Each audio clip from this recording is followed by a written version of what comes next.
رئیس سازمان زنای دموکراتیک افغانستان. صبح بخیر. آواز خان.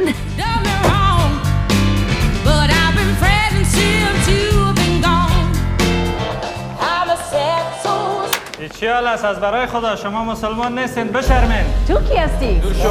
دور شو. لطفاً بس است. حرکت‌های عجیب و غریب در شورای انقلابی شروع شده. وضعیت حال خراب شدن است. دانشگاه بیخی نظامی شده. همه چیز زیر کنترل گرفتن.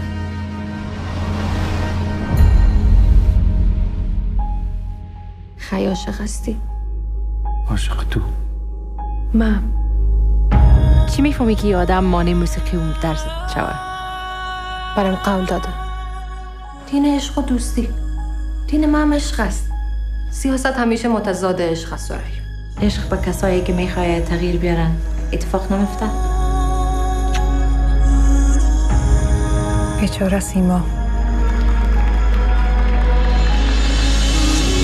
جریان‌های مذهبی، غیر مذهبی، میان رو هر کس. در روزهای هیچ کس امنیت نیست. اجازه نمیدید. کالا جای جاسوس دارن. شما مجاهدین دشار باید گوش چشم باشین.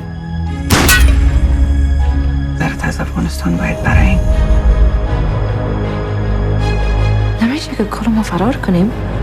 منم رای حلی نیست که کلمو بمریم.